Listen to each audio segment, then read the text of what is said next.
2장 보겠습니다. 룻기 2장 8절부터 12절까지 보겠습니다. 보아스가 룻에게 이르되 내 딸아 들으라. 이삭을 주우러 다른 밭으로 가지 말며 여기서 떠나지 말고 나의 소녀들과 함께 있으라. 그들이 베는 밭을 보고 그들을 따르라. 내가 그 소년들에게 명령하여 너를 건드리지 말라 하였느니라. 목이 마르거든 그릇에 가서 소년들이 길어온 것을 마실지니라 하는지라. 룻이 엎드려 얼굴을 땅에 대고 절하며 그에게 이르되 나는 이방 여인이거늘 당신이 어찌하여 내게 은혜를 베푸시며 나를 돌보시나이까 하니 보아스가 그에게 대답하여 이르되 내 남편이 죽은 후로 내가 시어머니에게 행한 모든 것과 내 부모와 고국을 떠나 전에 알지 못하던 백성에게로 온 일이 내게 분명히 알려졌느니라. 여호와께서 내가 행한 일에 보답하시기를 원하며 이스라엘의 하나님 여호와께서 그의 날개 아래에 보호를 받으러 온 내게 온전한 상 주시기를 원하노라 하는지라. 하나님의 말씀입니다. 사랑하는 우리 어머니들, 특별히 우리 부모님들, 어머니들, 오늘은 어머니 주일 또는 또 어버이 주일이라고도 그렇게 합니다. 우리 사랑하는 우리 부모님들 진심으로 존경합니다. 어려운 시대를 살아오신 우리들의 부모님들, 하나님의 큰 은혜와 위로 가운데 오래오래 건강하시고 복되시기를 원합니다. 특별히 자녀들을 위하여 기도하시는 그 기도에 하나님께서 응답하여 주시어서 자녀들이 하나님의 은혜 가운데 이 땅에서 참 복된 인생을 살아가는 것을 보시고 자녀들을 위하여 또 교회의 여러 가지 일들을 보시면서 기도할 때에 하나님께서 그 기도를 들어주시는 기도의 어머니, 영적인 어머니, 능력의 어머니로서 존경받는 귀한 성도들 되시기를 주님 이름으로 축원합니다. 좀 몇 년 전의 일이긴 하지만 또 2년 전에도 여러분들에게 소개한 내용이지만 참 우리들의 마음속에 와닿고 어머니 주일을 맞이하여 우리 어머니들이 어떻게 살아오셨는가를 좀 깊이 이해할 수 있는 글이 있어서 여러분들과 함께 나누려고 합니다. 우리가 어머니들에게, 우리의 어르신들에게 안녕하세요, 건강하세요, 별일 없으시죠? 이렇게 오늘을 살아가는 단편적인 그러한 안부의 내용이 아니라 우리의 부모님들이 어떻게 살아오셨는가, 특별히 우리의 어머니들이 척박한 인생 속을 어떻게 견디시면서 살아왔는가 우리가 함께 읽으면서 우리 들으면서 나누기를 원합니다. 제목은 한 생명보험회사에서 광고했던 제목이 어머니의 삶입니다. 21. 당신은 고개를 2개 넘어 얼굴도 본 적이 없는 김시댁의 큰 아들에게 시집을 왔습니다. 26. 시집 온 지 5년 만에 자식을 낳았습니다. 당신은 그제서야 시댁 어른들한테 며느리 대접을 받았습니다. 32. 자식이 밤늦게 급체를 앓았습니다. 당신은 자식을 업고 읍내 병원까지 20리를 달렸습니다. 40. 그의 겨울은 유난히 추웠습니다. 당신은 자식이 학교에서 돌아올 무렵이면 자신의 외투를 입고 동구 밖으로 나갔습니다. 그리고 자식에게 당신의 체온으로 덮여진 외투를 입혀 주었습니다. 52. 자식이 결혼할 여자라고 집으로 데려왔습니다. 당신은 분칠한 얼굴이 싫었지만 자식이 좋다니까 당신도 좋다고 하였습니다. 60.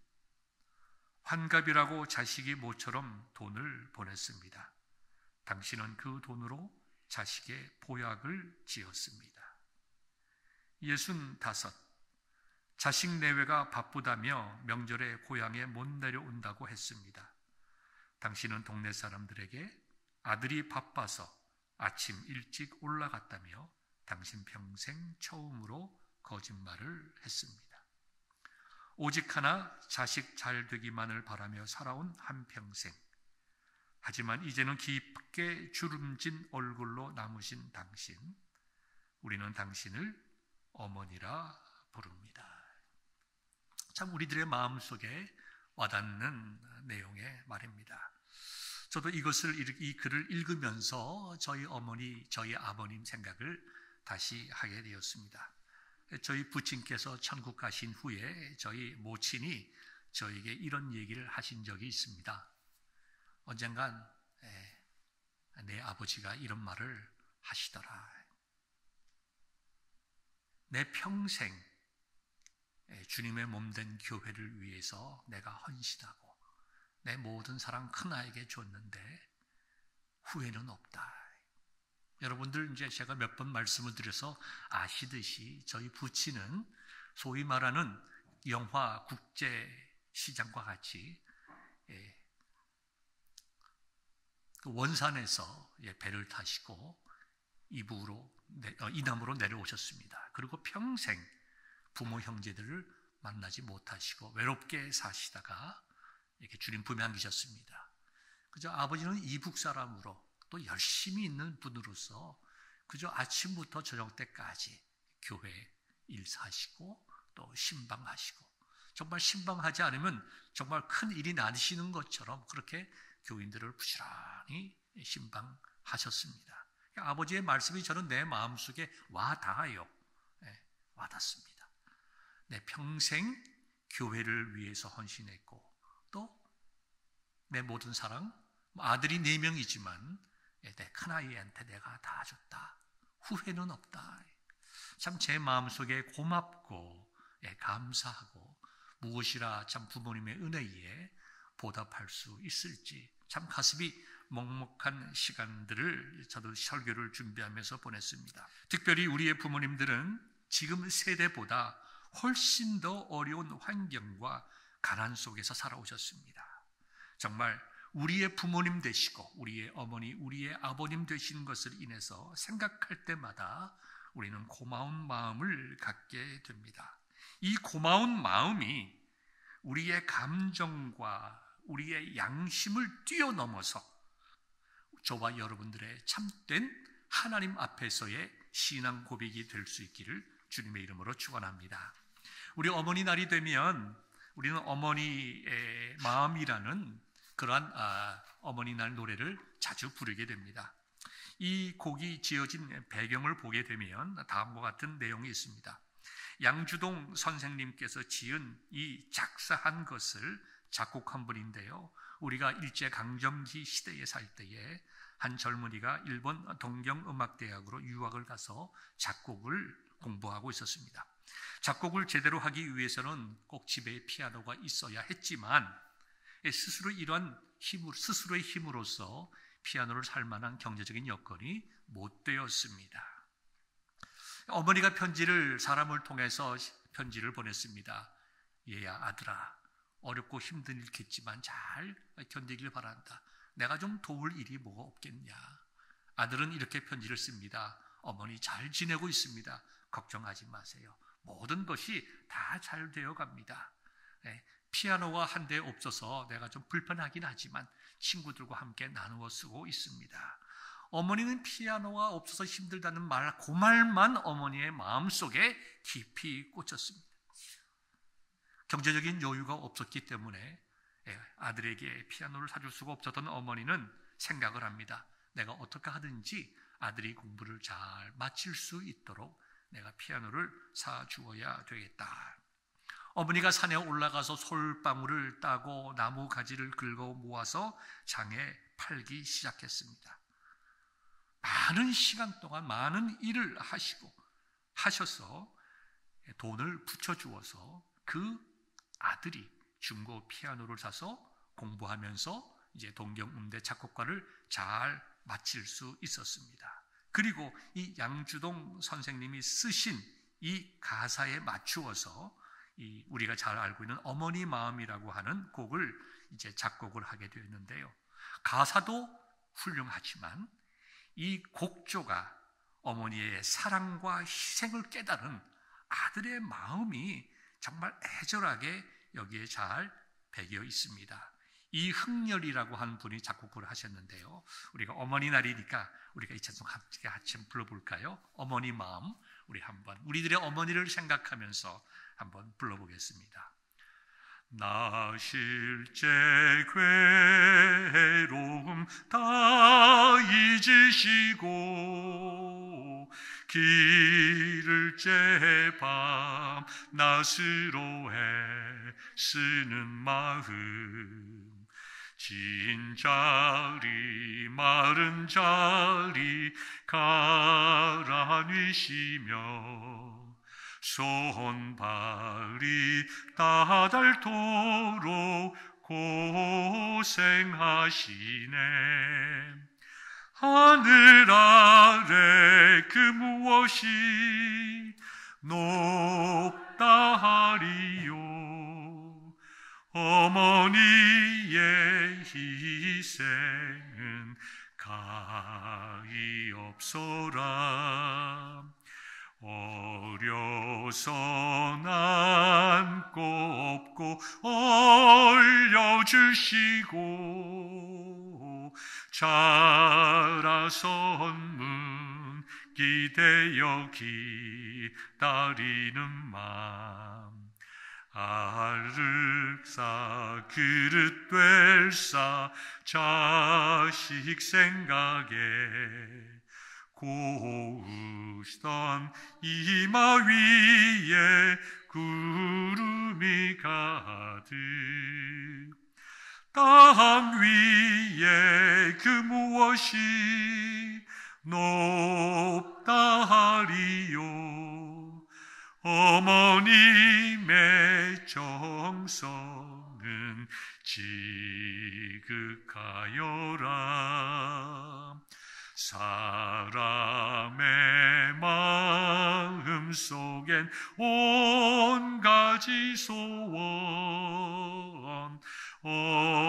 어머님의 마음 속엔 오직 한 가지 아낌없이 인생을 자식 위하여 살과 뼈를 깎아서 바치는 마음 인간의 그 무엇이 거룩하리요. 어머님의 사랑은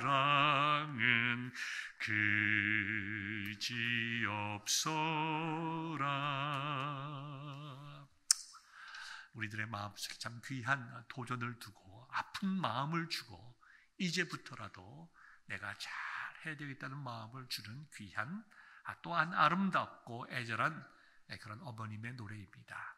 여기 계시는 많은 분들이 우리가 섬길 나를 낳아주실 어머님은 이 땅에 계시지 않다 하더라도 마음속에 내가 과거에 깊이 살아가지 못했던 어머님을 기억하면서 우리 주위에 있는 우리 성도님들, 우리의 부모님들, 이 자리에 함께 예배드리는 여러 연로하신 우리의 신앙의 선배님들을 잘 섬길 수 있는 여러분들이 될 수 있기를 간절히 소망합니다.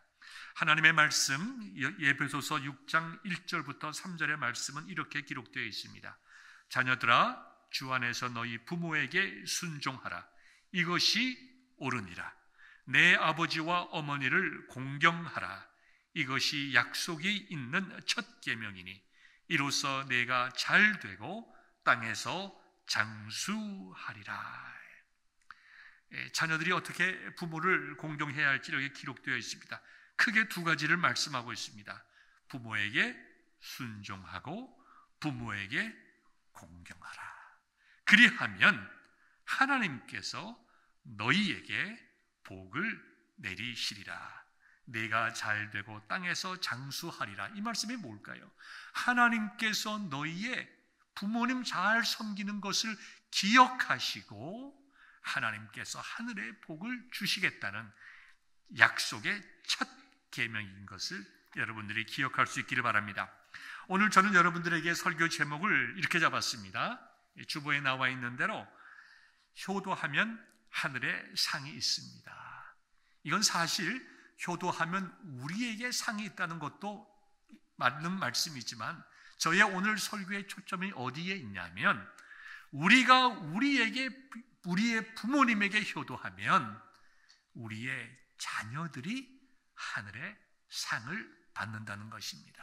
아마 우리가 부른 그 어머니 노래와 같이 우리 모든 어머니와 부모들의 마음 속에는 자녀가 참 깊이 자리 잡고 있습니다. 내가 고생하더라도 내 자녀는 고생하지 않기를. 내가 여러 가지 어려움으로 많이 공부하지 못했지만 내 자녀들은 잘 공부할 수 있기를. 내가 비록 험한 인생을 살아가고 내가 도덕적이고 양심적으로 바르게 살아오지는 못했지만 비록 내 자식이 어머니부터 아버지부터 잘 사세요 라고 그렇게 손가락질하는 것과 같은 느낌이 우리에게 든다 하더라도 우리의 마음속에 우리의 자식들이 바르고 정말 하나님과 사람 앞에 바르게 살아가길 원하는 그런 마음이 어머니의 마음 아닙니까? 그런 마음이 이루어질 수 있기를 진정으로 원한다면 우리들의 자녀들이 이 땅에서 복받기를 원한다고 하면 지금 이 시간 우리 자신들이 우리의 부모님들이 이미 소천하셨다고 하면 우리의 주위에 연로하신 분들에게 신앙의 귀한 선배들에게 효도하기를 주님의 이름으로 축원합니다. 거기에는 이유가 있습니다. 먼저 이 이유를 말씀드리기 전에 우리 효도라고 하는 것은 누군가가 가르쳐주지 않아도 인간이면 본능적으로 알 수 있는 것입니다. 부모에게 순종해야 하는 것, 부모님을 잘 모셔야 하는 것은 우리 사람이 가져야 할 가장 기본적인 것입니다. 그래서 옛말에 효도 잘하는 효자의 집에서 좋은 신하와 좋은 인물이 나온다는 말이 있지 않습니까? 우리는 이것을 생각하면 참 우리들의 마음속에 참 안타까운 마음이 들고 우리의 마음속에 깊은 아픔이 있습니다. 우리가 머리로는 알고 입으로는 당연히 동의하지만 우리는 여러 가지 사정으로 인해서 부모님을 잘 섬기지 못할 때가 참 많이 있습니다. 여러 가지 형편 때문에 또 우리가 먹고 사는 일들이 힘이 들어서 우리가 자식 기르는 일에 너무 바빠서 저도 이제 나이가 적지 않고 또 제 자녀들이 다 이제 장성하고 또 자녀를 낳고 이렇게 또 할아버지가 되고 난 다음부터 어머니에 대한 생각을, 아버님에 대한 생각을 더 깊게 하게 됩니다. 저희 딸아이가 거의 매일 전화를 하거나 아니면은 이제 영상으로 이제 이야기하기를 원해요. 거의 대부분이 자기의 이제 아이, 제 손자 아이를 보여주고 싶어 하는 거예요. 자기의 마음속에는 그것이 부모님을 기쁘게 하는 거라고 생각하는 거 당연히 그렇게 하겠죠. 우리 엄마 아버지가 손자를 얼마나 보고 싶어 할까. 그래서 자꾸 아이를 보여줍니다. 근데 얼마 전에는 저하고 제처 이런 얘기를 했어요. 제가 제처에게 나는 내 손자보다 내 딸이 더 보고 싶은데 자기 얼굴을 좀 많이 보여주지 어린 아이만 이렇게 보여주나. 그래서 한번 제가 이렇게 글을 썼습니다. 강석이 예쁘지? 그러니까 참 너무 예쁘대. 아버지도 그렇게 생각하지 않냐? 그래서 제가 나는 강석이보다 네가 더 예쁘다. 제가 그런 얘기를 했어요.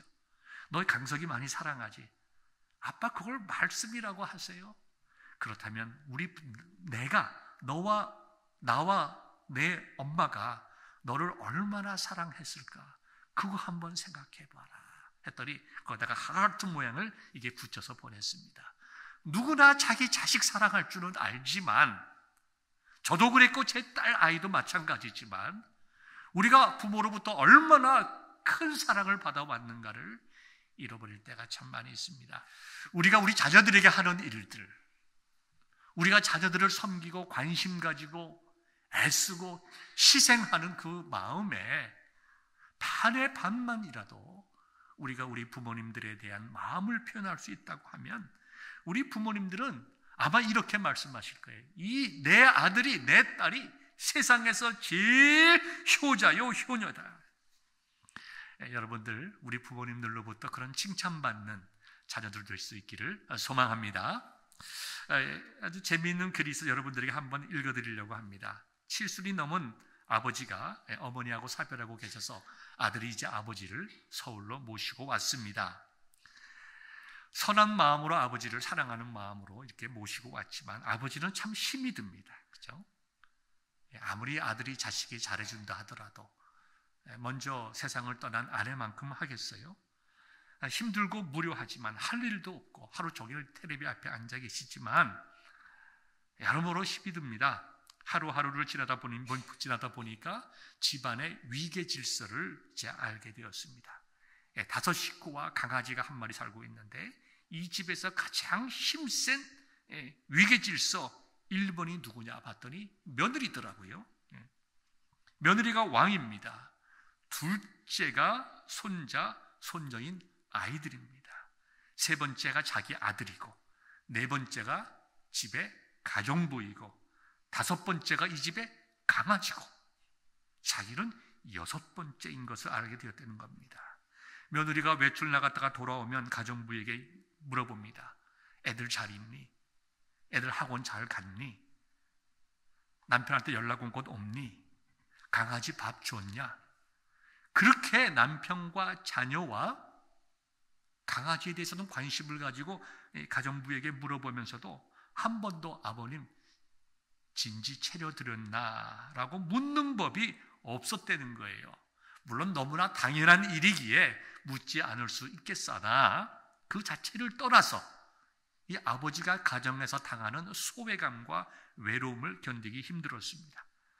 그래서 이제 내가 다시 혼자 살더라도 고향으로 돌아가야 되겠다. 내려가면서 아들 앞으로 편지 한 장을 써 놓습니다. 내용은 간단했습니다. 6번인 아버지가 서열 3번인 아들에게 편지하는 거죠. 3번아 잘 있어라. 6번은 간다.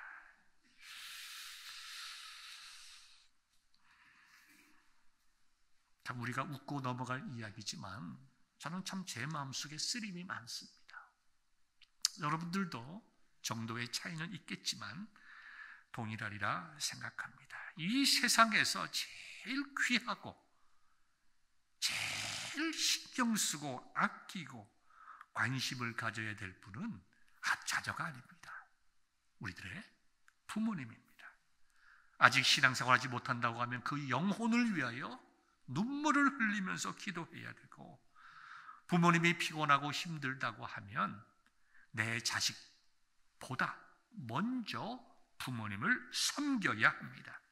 그것이 인간으로서 바로 사는 길이고, 그것이 내가 복받는 일이고, 그것이 내 자녀가 복받는 일이기 때문입니다. 이런 말이 있습니다. 자식들이 말 안 듣는다고 걱정하지 마라. 자식들이 지금 당신을 보고 있음을 걱정하라. 우리의 가슴 속에 정말 철렁하는 말입니다. 자식이 말 안 듣는다고 걱정하지 말고 자식이 지금 당신이 어떻게 행하고 있는지를 보는 것을 두려워하고 걱정하라는 것입니다. 자녀들은 자기도 모르게 부모님을 닮아갑니다. 진심으로 부모님을 섬기고 사랑하고 아끼면 자녀들이 나중에 장성했을 때에 자기의 부모를 진심으로 사랑하고 아끼는 거예요. 손자, 손녀들이 왜 할아버지, 할머니를 그렇게 사랑하고 할아버지하고 할머니하고 자라난 아이들이 다른 아이들보다 더 참 이게 마음도 넓고 할아버지, 할머니와 자란 아이들이 효심이 가득할까요? 사랑을 보았기 때문입니다. 할아버지, 할머니가 자기 자녀들을 어떻게 사랑하는지, 자기들을 어떻게 사랑하는지 보았기 때문에 그들도 자기들도 모르는 사이에 부모를 사랑하고 형제를 사랑하고 친구들을 사랑하는 것을 배우는 거예요. 누구든지 사람들은 보는 대로 따라하게 되어 있습니다. 그래서 우리들은 자녀들을 양육해야 되는데 가장 먼저 양육해야 될 첫 번째가 뭔가? 하나님께서 우리에게 주신 10계명 중에 사람에게 주신 첫 번째 계명, 부모를 공경하라고 하는 것을 가르쳐야 되는 것입니다. 디모데전서 5장 4절에 보면 이렇게 말씀하고 있습니다. 만일 어떤 과부에게 자녀나 손자들이 있거든 저희로 먼저 자기 집에서 효를 행하여 부모에게 보답하기를 배우게 하라. 상황이 어렵습니다. 과부라고 하는 것은, 혼자 사시는 여성이라고 하는 것은 그 시대에 가장 가난하고 연약한 여성입니다. 그런데 그 자녀나 손자들이 돌보지 않으면 살아가기 힘든 분들입니다. 그래서 하나님의 말씀은 손자들이나 자녀들이 집에서 부모님들에게 효를 할 수 있도록 가르치라고 그랬어요. 그래서 그 가르침에 순종하여 부모에게 효도할 때에 하나님 앞에서 어떻게 복받는가를 깨달아 알게 하라는 것입니다. 여러분, 우리가 자녀들에게 효도하라고 가르치는 제일 좋은 방법이 뭘까요? 부모가 자기의 부모에게 효도하는 것입니다. 그러면 하나님의 약속된 축복을 받을 뿐만 아니라 내가 부모에게 효도함으로써 우리의 자녀들이 그거를 보고 배워 자라 그들의 부모에게 효도함으로 그들이 하나님의 복을 받게 된다는 것입니다. 정말 여러분들이 자녀들이 이 땅에서 잘 되기를 원하고, 정말 여러분들이 자녀들이 이 땅에서 성공하는 삶을 살기를 원한다고 하면 가장 중요한 하나님의 약속의 말씀, 여러분들이 부모에게 효도하시기를 주님의 이름으로 축원합니다. 오늘 말씀의 배경은 룻기입니다. 룻기는 현숙한 한 여인이 여러모로 타락하고 부패한 그 시대 속에서 가정의 불행과 생활고의 그 아픔 속에서 그 모든 것을 사랑과 헌신으로 극복하여 복을 누리게 되는 내용이 기록되어 있는데요.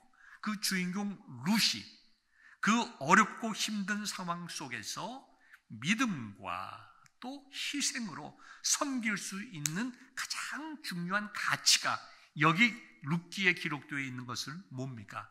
부모에 대한 효도입니다. 이 부모에 대한 효도의 말씀을 근거로 해서 하나님께서 우리에게 무슨 메시지를 주는 거예요? 하나님과 우리와는 아버지와 아들 관계 아닙니까?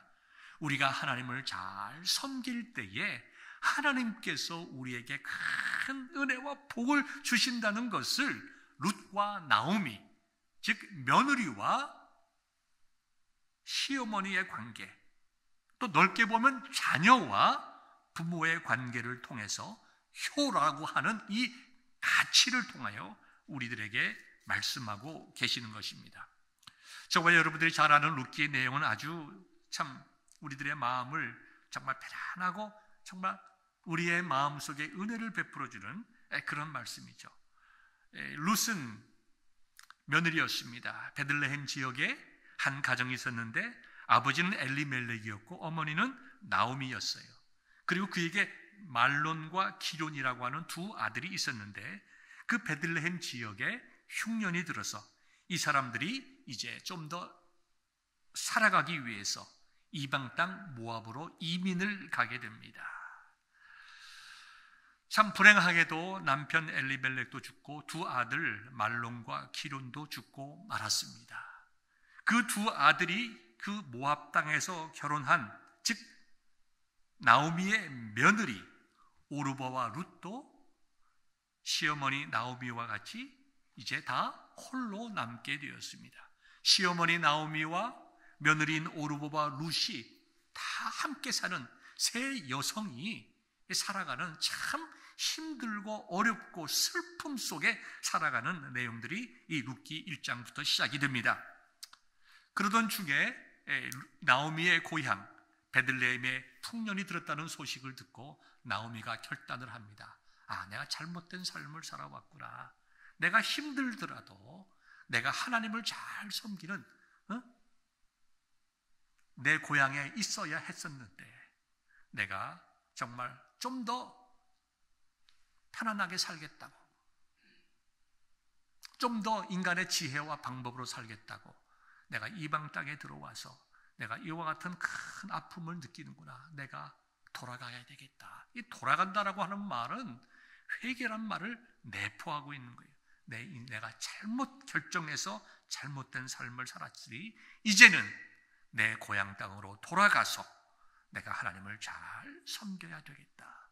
물론 객관적인 현상은 흉년과 풍년이지만 그 사건을 지배하고 있는 그 뒤에 있는 영적인 의미는 뭡니까? 내가 이제는 하나님만으로 만족하며 살아야 되겠다. 하나님께만 소망을 두고 하나님만을 의지하며 살아야 되겠다라는 마음으로 이제 모압 땅을 떠나서 베들레헴으로 돌아가게 되었습니다. 두 며느리 중에 오르바라고 하는 이름이 먼저 나오는 것으로 보아 오르바가 첫째 며느리고 룻이 둘째 며느리였던 것 같아요. 길을 떠나다가 나오미가 생각합니다. 내가 이 두 젊은 여성들을 데리고 가는 것이 내가 과연 올바른 일인가? 이 시어머니가 이 생각을 합니다. 둘 다 자녀가 없던 것으로 보아서 아마도 정말 충분히 재혼해서 행복한 삶을 살 수 있는 그러한 젊은 며느리였던 것 같습니다. 그래서 나오미는 이제 그 두 며느리에게 이야기를 합니다. 돌아가라. 룻기 1장에 나와 있죠. 11장입니다. 나오미가 이르되 내 딸들아 돌아가라. 내가 너희가 어찌 나와 함께 가려느냐? 내 태중에 너희의 남편 될 아들들이 아직 있느냐? 참 여러분들이 보면 너무 이상하게 들리지만 그 당시에 계대 결혼의 풍습을 이야기하고 있는 것이죠. 며느리들이 다 죽었으니까 시어머니가 결혼을 해서 아이를 낳아서 그 아이를 자기의 며느리에게 줘서 그들로 하여금 살아갈 수 있는 길을 열어주는 것. 지금의 우리가 이해되지 않는 말이지만 그 시대의 시대와 문화상으로 볼 때에 여성들을 보호하는 그와 같은 일이었습니다. 두 며느리가 다 어머니를 따라가기를 원합니다. 어머니가 강권합니다. 너희들 돌아가라. 그랬더니 큰 며느리 오르바는 울면서 어머니를 떠나게 됩니다. 오르바가 룻보다 더 효성이 적다. 저는 그렇게 생각하지는 않습니다. 신앙적으로 다 어느 정도 기반을 잡은 여인이라가 생각이 듭니다. 어쩌면은 어머니에게 무거운 짐이 되어드리는 것이 옳지 않다고 생각했을 줄 모릅니다. 충분히 이해가 되고 어머니에 대한 효도라고 생각이 됩니다. 근데 룻은 조금 달랐어요. 어떻게 달랐냐 하면 어머니가 룻에게 질문하는 질문의 내용을 깨달았습니다. 14절 보면 그들이 소리를 높여 다시 울더니 오르바는 그의 시어머니에게 입맞추되 룻은 그를 붙조잡더라 그랬어요. 붙조잡다라고 하는 것은 붙잡고 놔주질 않았다는 거예요. 나는 안 된다. 나는 안 된다. 나는 어머니하고 가야 된다. 그때 어머니가 15절에 이렇게 얘기를 합니다. 나오미가 또 이르되 보라 내 동서는 그의 백성과 그의 신들에게로 돌아가나니 너도 너의 동서를 따라 돌아가라. 자, 그 장면을 우리가 한번 생각해 봅시다. 나이 많은 어머니가 있어요. 시어머니가 있습니다. 참 기가 막히죠. 자기가 혼자 된 것도 마음이 아픈데 자기의 두 며느리조차 혼자 되었으니 얼마나 마음이 아프겠어요. 기가 막히겠어요. 돌아가서 결혼해서 살아라. 첫째는 어머니의 마음을 이해하고 돌아갔습니다. 룻이 그를 붙잡았을 때 나는 아닙니다. 나는 어머니하고 가야 됩니다. 라고 얘기할 때에 어머니는 다르게 질문을 합니다. 내 동서처럼 그의 백성과 그의 신들에게로 돌아가라. 베들레헴으로 돌아가면 완전히 다른 삶을 살아야 되고 정말 신앙적인 삶을 살아야 되고 자기 자신도 잘못된 신앙적인 판단으로부터 이제 회개하고 돌아가는데 그 루색에 있어서는 정말 이방 땅인 베들레헴, 루색에 있어서는 이방 민족인 또 다른 이민의 삶을 살아가기 위해서는 정말 하나님께 대한 바른 믿음과 신앙이 있어야 되는데, 어머니는 지금 룻에게 그것을 물어보는 것입니다. 그래서 내 신들에게로 돌아가라고 이야기할 때에 룻은 그 어머니의 말의 의미를 깨달았어요. 어머니가 지금 나에게 신앙을 지금 물어보고 있구나. 그래서 이렇게 대답을 하지 않습니까? 내게 어머니를 떠나며 어머니를 따르지 말고 돌아가라 강권하지 마옵소서. 어머니께서 가시는 곳에 나도 가고 어머니께서 머무시는 곳에서 나도 머물겠나이다. 어머니의 백성이 나의 백성이 되고 어머니의 하나님이 나의 하나님이 되시리니 어머니께서 죽으시는 곳에서 나도 죽어 거기 묻힐 것이라. 만일 내가 죽는 일 외에 어머니를 떠나면 여호와께서 내게 벌을 내리시고 더 내리시길 원하나이다. 얼마나 놀라운 정말 신앙적인 고백입니까? 내가 어머니를 따라가는 것은 이제 효도를 뛰어넘어 이제는 나의 신앙입니다. 내가 하나님을 바로 섬긴다고 하면 어머니가 나를 하나님을 믿는 여인이라고 인정하신다면 내가 하나님 어머니를 섬기는 것이 하나님을 기쁘시게 하는 일이요 하나님을 바르게 믿는 일인 것을 기억하시고 나를 외면치 마십시오. 내가 하나님을 믿고 하나님 말씀대로 살아가기 위해서는 내가 어머니를 따라가야 되겠습니다. 여러분, 이때의 어머니 나오미를 한번 생각해 보십시오. 얼마나 마음속에 기쁨이 있었을까? 인간적인 돌봄을 뛰어넘어서 내 며느리가, 내 자식이 나의 이 깊은 마음을 알고 내 삶의 가장 중요한 가치를 함께 나누고 하나님을 섬기며 살겠다는 내 신앙에 내 자녀가 공감하고 따라오고 같은 믿음, 같은 신앙을 가지기를 원하는구나. 그 나오미의 마음속에 얼마나 큰 기쁨이 있었겠어요. 후에 룻이 어머니를 잘 섬기지만 이때만큼 어머니를 기쁘게 한 적은 없었으리라 생각합니다. 여러분들 가운데 신앙생활을 해나가지만 어머니의 아픔의 기도가 없기를 바랍니다. 한국에서는 부모님들이 우리 자식이 미국에 가서 신앙생활 잘 하기를 위해서 새벽마다 기도하는데, 자녀들은 미국에서 돈 좀 더 벌겠다고, 조금 더 누리겠다고, 하나님 믿는 일에 게을리한다고 하면 기도하는 어머니의 마음속에 얼마나 큰 아픔을 주는 것인가. 그것을 깨닫는 것이 효의 시초가 되는 것입니다. 그것을 깨닫는 것이 부모님을 섬기는 것에 정말 참된 시작이 되는 거예요. 이 봉양이란 말과 부양이란 말이 있는데요, 우리가 잘 혼돈하지 말고 잘 써야 됩니다. 이 부양이라고 하는 말은 경제적인 능력이 없어서 경제적으로 돕는 걸 말하는 거예요. 그러니까 부양가족이 몇 명입니까? 하면 아직까지 어린 자녀들은 당연히 부양가족이죠. 저에게는 부양가족이 이제는 한 명밖에 없습니다. 제 아내가 저의 부양가족이에요. 제 아이들 3명들은 다 이제 집을 떠나서 독립적으로 살아가니까 제가 재정적으로 관여하지를 않고 돌볼 필요가 없습니다. 그게 부양이에요. 여러분, 우리가 부모님을 부양하다고 생각하는 분들이 있어요. 우리가 부모님에게 용돈 드리는 것으로 자식들이 해야 할 일을 다 한다고 생각하는 분들이 우리 속에 있을 수 있다는 것입니다. 성경은 그것을 말하는 것이 아니에요. 성경에서 말하는 부모님을 섬기는 것, 또 오늘 룻기에서 우리에게 보여주는 것은 첫 번째는 뭡니까? 순종이고, 두 번째는 뭡니까? 에베소서 6장에 나와 있는 대로 공경하는 거예요. 이 공경이란 말이 다르게 표현하면, 한국적인 감성으로 표현하면 봉양이에요. 봉양.